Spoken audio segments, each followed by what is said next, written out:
right. Rope and running. You got me in your. Got me in the ears. Yeah, this feels really weird. I don't want to mess up your hair or anything too much, so that's really the most important part, right? Yeah. So. Or is it Ron Burgundy? Yeah, don't.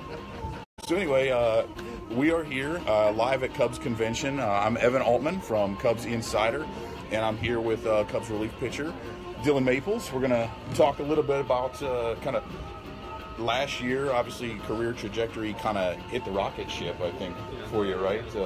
It's been a few years, I know, and actually that's what I want to kind of start off with is that the stories, at least that I was seeing, was, at one point, I mean, the early few years of your career, right? A lot of injuries, some inconsistency, and as I understand it, you had actually even gotten to the point where you were thinking about maybe even walking away from the game, but then put a few things together. Can you talk a little bit about that kind of struggle there that took the first few years of your career? Yeah, so I got drafted in 2011. Just everything was going in my favor. That's what I felt. I mean, the way how the front office was talking to me and all this, and, it's ignorance too, to how, pro ball is. Yep. You think it's just going to be this smooth sailing shit, no trials, no injuries. I'd never been hurt at all, football, basketball, soccer, never been hurt. So, you sign, you get hurt, and you go through some hardship, and mentally you're going through stuff, physically like we just talked about, and just trying to deal with all that was really tough. And then last year, of course, being 24 and being in low A, I got being demoted from Myrtle Beach to South Bend. It just wasn't looking good for me. I was looking at it through a realistic scope, and I just wasn't feeling good about my chances. And talked with my dad. I'm sure you read that article, but if I wouldn't have had him to go to, I'm pretty sure I wouldn't be sitting here right now. So I'm thankful for his guidance, and he's just. I've had people that have believed in me back home when I have been absolutely terrible. There's high school guys that have been better than me. I'm 100% serious when I say that. And they still were backing me, and it was incredible to support. So just having a good support system, having people that believe in you when it's going really bad is important. Well, and I know a lot of the change, right, that kind of came into play. Like everybody talked about the stuff, right? I mean, you've got triple-digit fastball, you've got the nasty breaking pitch, but I know early on the Cubs wanted you to pitch off that fastball, right? They wanted you to lean on that, and when you started pitching backwards, maybe explain to folks a little bit about what that change was and what that really has meant to pitch backwards. Yeah, so pitching backwards is basically just throwing your off-speed first, just having a good feel for that, and everybody is going to have a different feel for different pitches, and just the fastball has always, ever since I can remember throwing a baseball, it's always been effectively wild. That's been my label. So you're Nuke LaLoosh or Ricky Vaughn or something like that, the next coming. Yeah. But I also remember when I first started throwing a curveball when I was 13, 14. I just had a good feel for it, and and that's kind of just never left me. And then, of course, I signed, and they're like, we want you to be 70% fastball, four seam, live off that four seam. And I'm just thinking, that's not me. I've never pitched like that. Right. Never. And so I had that. Then I had the, the injuries, the mental funks, and all kinds of stuff, and fastball, mechanics. And that just didn't work. And then these past, 2 years or so, they're just like, hey, nobody really said much to me. They just went out there and told me how to pitch. And then this last spring training, I came into camp and I said, you know what, if I'm going to go down, I'm going to go down knowing how I need to pitch. And that was, throwing my breaking ball, first pitch, 2-0, breaking ball, get back in the count. And then, it just started getting some success, started snowballing, and next thing you know, that's my go-to pitch. So. Well, and obviously a lot of that, started out at Myrtle Beach last year. You ended up in Chicago. So 4 levels of the system that you just shot through in what, I mean, has your head stopped spinning yet from everything you just went through this last year? I mean, so when the season ended, I remember it was kind of weird. I remember pitching the last game of the regular season against Cincinnati and not being satisfied. Just being like, God, I mean, slider wasn't really there. Forcing, fastball command was just, and then I went out there and didn't give up a run. Mm-hmm. And I remember thinking, like, God, that's terrible. And I'm like, then I stepped back and I was like, dude, you started this season in Myrtle Beach, in Myrtle Beach.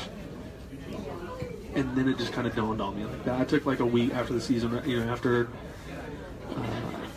the season ended, and kind of reflected, and was like, wow, that's incredible. And then, of course, it's go time. Like, you got to start working on stuff. You got to start thinking about how you want to go about the off season, and I've just been trying to do that, go about my plan.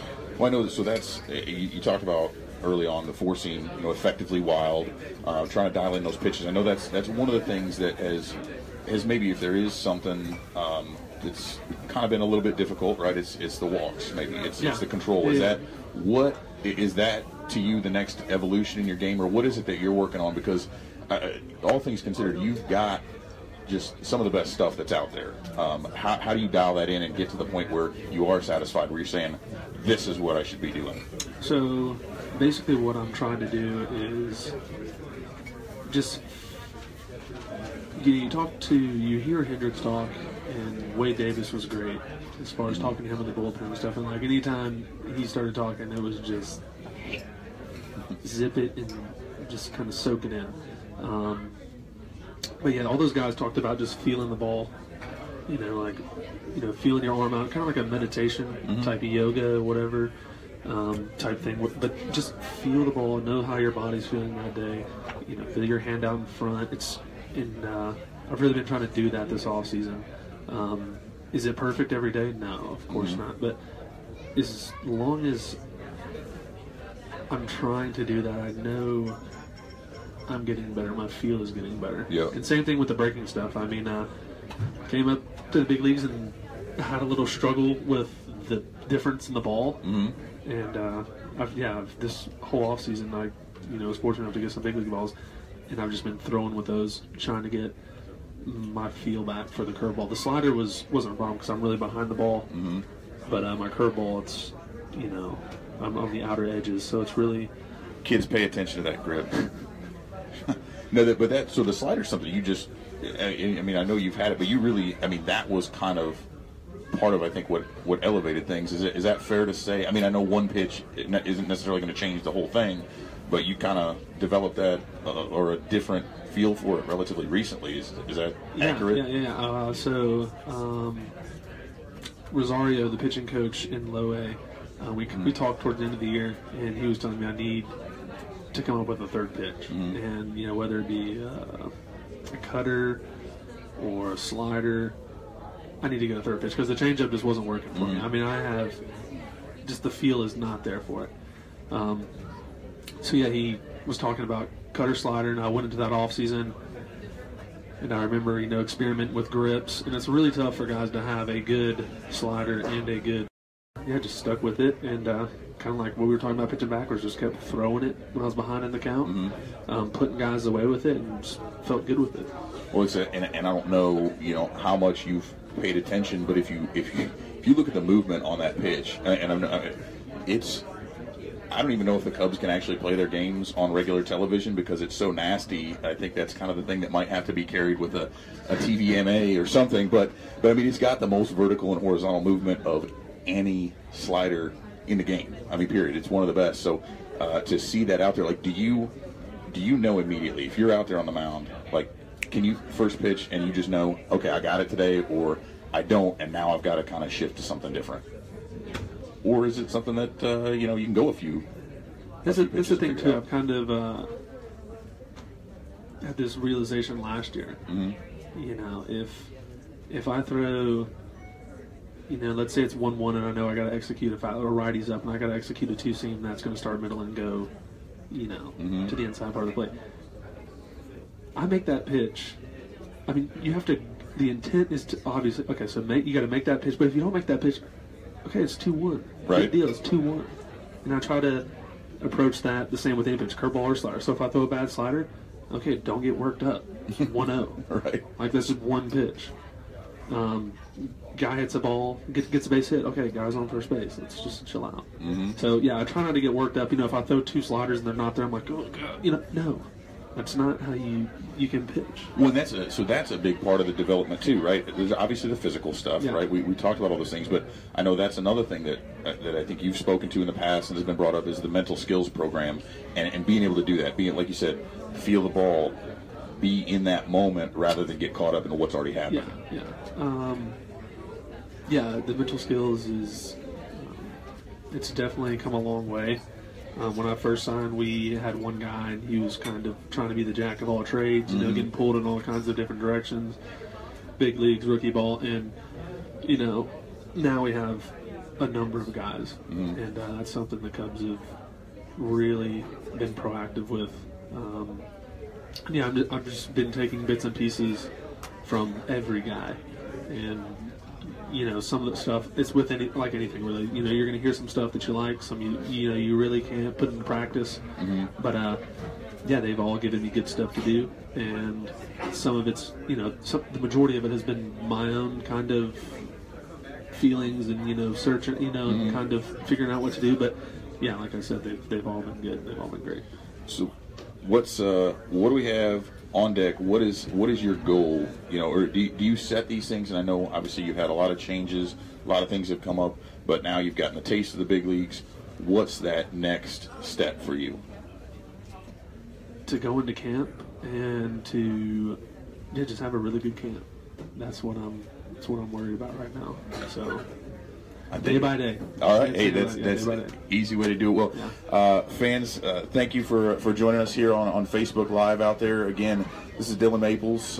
Look out for him out there next year as we see some of this nastiness from his fastball, from his curve, from his slider, from everything. Thanks for taking the time for us here today, man, and good luck with the rest of the season. Thank you. You want to do your